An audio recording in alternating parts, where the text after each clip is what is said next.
Jack was a 10-year-old boy with a heart full of curiosity. He loved exploring the unknown, whether it was the woods behind his house or the creaky old barn near his school. But there was one place he hadn't yet dared to explore: the attic of his own home. The attic was a forbidden place. His parents had warned him many times to stay away because it was full of old, dusty things they no longer needed. But on one rainy afternoon, Jack's curiosity got the better of him. With school cancelled for the day and his sister Lily too busy with her homework to play, Jack found himself with nothing to do. He wandered around the house, looking for something interesting, until his eyes fell on the attic door. The pull-down ladder was neatly tucked away in the ceiling, but Jack knew how to bring it down. He grabbed the long pole hanging on the wall and hooked it onto the metal ring. With a quick tug, the ladder unfolded and lowered to the ground with a creak.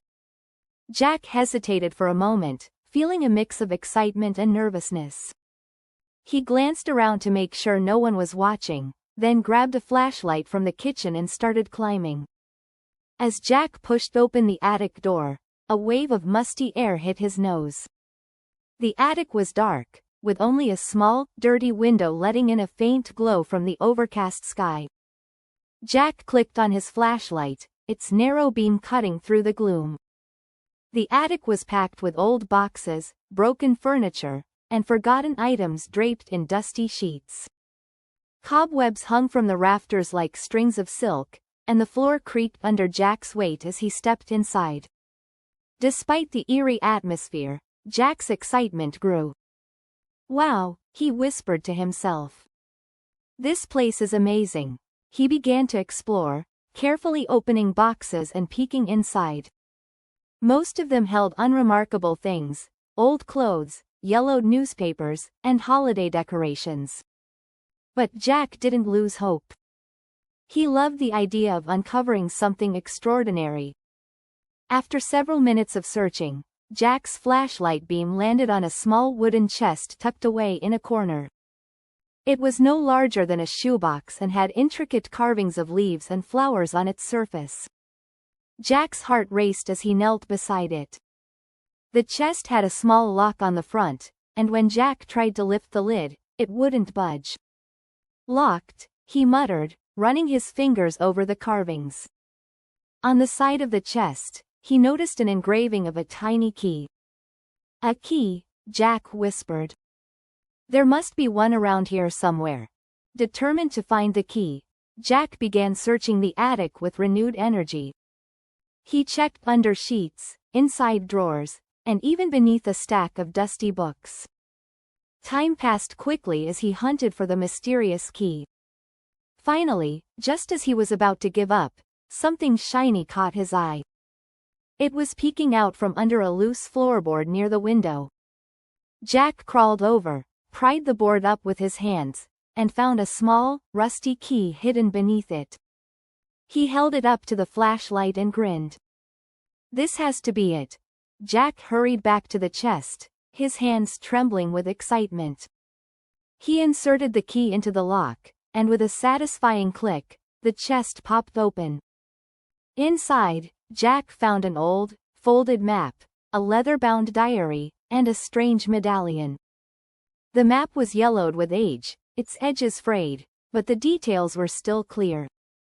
It showed a forest with a winding river, a large rock, and an X marked in a clearing. Jack's heart raced as he unfolded the diary. The handwriting was neat but old-fashioned, and the first entry read, "This key unlocks the way to a great discovery. But beware, for the journey is not for the faint of heart." "What kind of discovery?" Jack murmured. He flipped through the diary but found no further explanation. Jack couldn't stop staring at the map and diary. His mind raced with possibilities. Was this a treasure map? Was there really something hidden in the forest behind his house? He needed answers. That evening, he showed the chest and its contents to his older sister, Lily. She was 15, practical, and not easily impressed. As Jack laid the map, diary, and medallion on the kitchen table, Lily raised an eyebrow. You found all this in the attic? She asked. Yes, Jack exclaimed, unable to hide his excitement. Look at this map. It matches the woods behind our house. I think it's a treasure map. Lily picked up the diary and scanned the first few pages. It's interesting, I'll give you that. But it could just be some old game someone made up. I mean, who buries treasure in the 21st century? It's not a game, Jack insisted. The map looks real, and the chest was locked. Why would someone go through all that trouble for nothing? Lily sighed and leaned back in her chair. Even if it is real, how do you know it's safe? That diary talks about danger, remember? I'm not scared, Jack said firmly. I want to check it out. But I can't do it alone. Will you come with me? Lily hesitated. She glanced at the map again, then at her little brother's eager face. Finally, she gave a reluctant nod. Fine, we'll go tomorrow morning, but only for an hour. If we don't find anything by then, we're coming straight back, Jack grinned. Deal. The next morning, the rain had stopped, and the world outside was fresh and green. Jack and Lily packed a small bag with snacks, water, a flashlight, and the map. Jack carried the key in his pocket, feeling its weight with every step. The woods behind their house were quiet, except for the occasional chirp of a bird or the rustle of leaves in the wind. Jack held the map in one hand and pointed ahead with the other. The first landmark is the crooked tree by the river, he said. They walked for about 20 minutes, following the winding path through the forest. Soon, they spotted the crooked tree. Its trunk leaned heavily to one side, as if bowing to the river that flowed beside it. See? Jack said triumphantly. The map is accurate. Okay, Lily replied, rolling her eyes. What's next? Jack studied the map again. A big rock covered in moss. They continued their journey, stepping over roots and ducking under low branches. After another 10 minutes, they came upon the mossy rock. It was large and round, just like the map had shown. 2 landmarks down, 1 to go, Jack said, his excitement growing. The final marker was a small pond with still, clear water. They found it easily and stood at its edge, gazing at the reflection of the sky above. This is it, Jack said, checking the map one last time. The clearing with the X should be just ahead. Jack and Lily pushed through a dense patch of bushes and stepped into a wide clearing.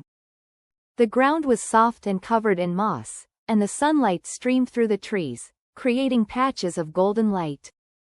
In the center of the clearing stood an old, stone well covered in vines. This must be the spot, Jack said, holding up the map and pointing to the X marked in the clearing. Lily looked skeptical. It's just a well. I don't see anything special about it. Jack approached the well, running his hands over its weathered stones. On the side of the well, he noticed a rusty metal plate. It was circular and covered the top of the well, sealing it shut. Jack pulled the small key from his pocket. Let's see if this does anything, he said. To their surprise, the key fit perfectly into a small hole on the edge of the plate. Jack turned it with a loud click, and together they pushed the plate aside. Beneath it was a dark opening, with a wooden ladder leading down into the shadows. Lily took a step back. No way, I'm not climbing down there, but what if the treasure is down there? Jack argued. Come on, Lily, this is what the map was leading us to. Lily crossed her arms. And what if it's dangerous? You don't even know how old that ladder is. Jack peered into the well, his flashlight illuminating the narrow walls and ladder rungs. It looks sturdy enough. I'll go first, and if it's safe, you can follow.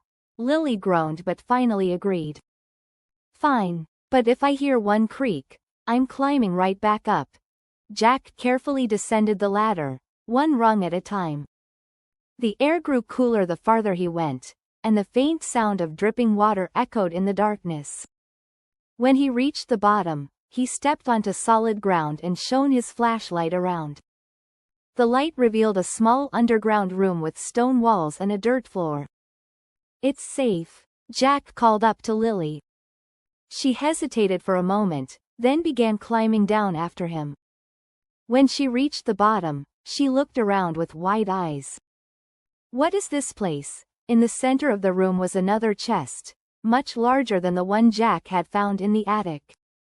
Its surface was decorated with the same intricate carvings, and it had a similar lock on the front. Jack stepped forward and inserted the key. With a satisfying click, the chest opened.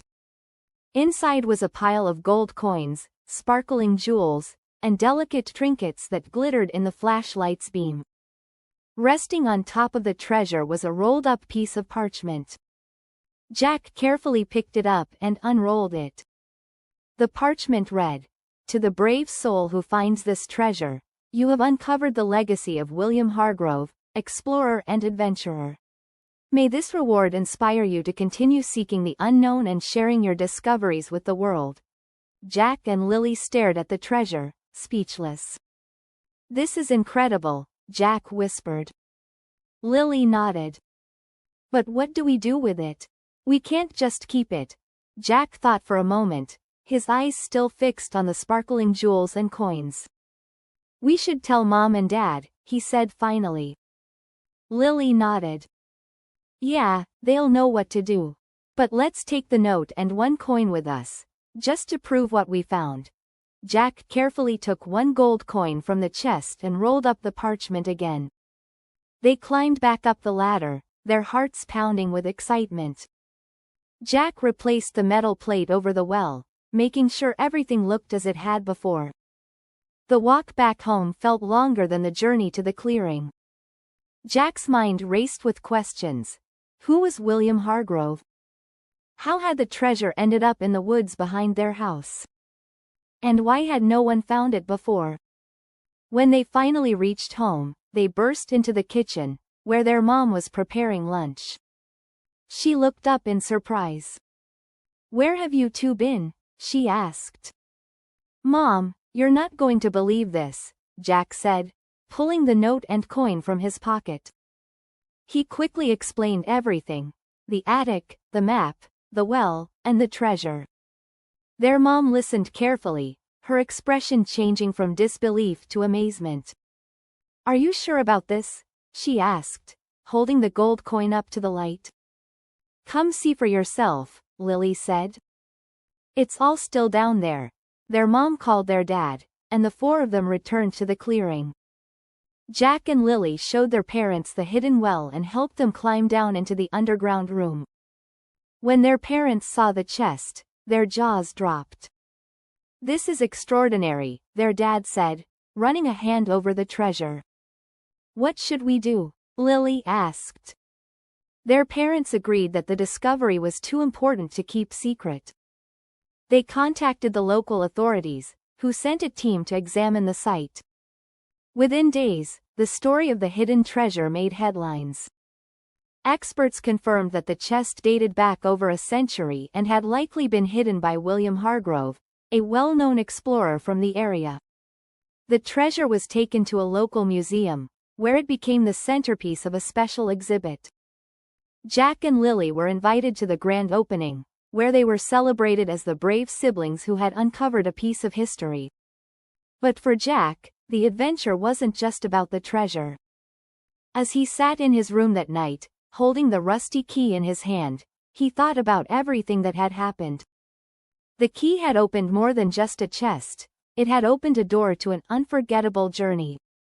Jack decided to keep the key as a memento, hanging it on a chain around his neck. It was a reminder of the courage it took to follow his curiosity and the bond he had strengthened with his sister along the way. Lily, too, looked back on the adventure with fondness. Although she had been skeptical at first, she couldn't deny the thrill of discovering something so extraordinary. It was a story they would share for years to come, a story of bravery, teamwork, and the magic of the unknown. The next time it rained, Jack found himself staring at the attic door once again. A smile crept across his face. Who knew what other secrets were waiting to be discovered? Over the following weeks, the story of Jack and Lily's discovery became the talk of the town. Neighbors, friends, and even strangers wanted to hear every detail about how the siblings had found the treasure. Jack was more than happy to share the tale, though he sometimes left out how nervous he'd felt climbing down into the dark well. At school, Jack's teacher asked him to give a short presentation about the adventure. Jack stood in front of his classmates, holding the rusty key and a photo of the treasure chest that had been taken for the museum exhibit. I never thought exploring the attic would lead to something like this, Jack began. It all started on a rainy day when I decided to see what was hiding up there. I found this chest, and then this key, and, well, the rest is history. His classmates listened with wide eyes, hanging on every word. When Jack finished, they erupted into applause. "You're so lucky," one boy said. "Do you think there's more treasure out there?" asked another. Jack shrugged with a grin. "Maybe. You never know what you'll find if you just look." Back at home, Lily was going through the diary they had found in the attic. While most of it seemed like a personal record of William Hargrove's travels, one passage caught her attention. She read aloud to Jack. "There is more to discover for those who are brave enough to continue. Let the key be your guide." Jack's eyes lit up. "Do you think there's another map? Or maybe another chest?" Lily rolled her eyes, though a small smile played on her lips. "Don't get your hopes up. It could just be a poetic way of saying, keep exploring." Still, Jack couldn't shake the idea that there might be more to the story. Over the next few days, he searched every corner of the attic, hoping to find another clue. He didn't uncover another treasure, but he did find other fascinating items. Old photographs, a tarnished compass, and a bundle of letters tied with a ribbon. One of the letters was addressed to the finder of the key. Jack's heart raced as he opened it carefully, not wanting to tear the fragile paper. The letter read, "To you who have found the key and followed its path, know that this is only the beginning. True treasure lies not in gold but in the journey itself. Never stop seeking, for the world is full of mysteries waiting to be uncovered." Jack showed the letter to Lily, who nodded thoughtfully. "It's a good reminder," she said. "Even if we don't find another chest, the adventure we had was priceless." The following weekend, their family visited the museum where the treasure was now on display. The exhibit featured the chest, the gold coins, the medallion, and photographs of the well and the map. Visitors crowded around, marveling at the artifacts. As Jack stood in front of the exhibit, he felt a surge of pride. It was incredible to think that something he had found in the attic was now part of history, inspiring others to dream of their own adventures. A museum guide approached Jack and Lily with a smile. "Your story has been such an inspiration," she said. "We've had so many visitors who want to learn about William Hargrove and his travels. You've sparked a lot of curiosity." Jack beamed. "That's amazing. I hope people realize that there's so much to explore, even in their own homes or backyards." The guide nodded. "Exactly. Sometimes the greatest adventures are closer than we think." As the weeks turned into months, Jack and Lily found themselves reflecting often on their adventure. Jack kept the key with him at all times, sometimes holding it when he needed a reminder to be brave. One day, as Jack sat on the porch, staring out at the woods, Lily joined him. "What are you thinking about?" she asked. Jack smiled. "About how much fun it was. Even if we never find anything else, I'll always remember how exciting it was to follow the map and discover something real." Lily nodded. "Me too. I never thought I'd say this, but I'm glad you dragged me along." They sat in comfortable silence for a while, the golden light of the setting sun casting long shadows across the yard. Though their treasure hunt was over, they both knew that the lessons they had learned, about courage, curiosity, and teamwork, would stay with them forever.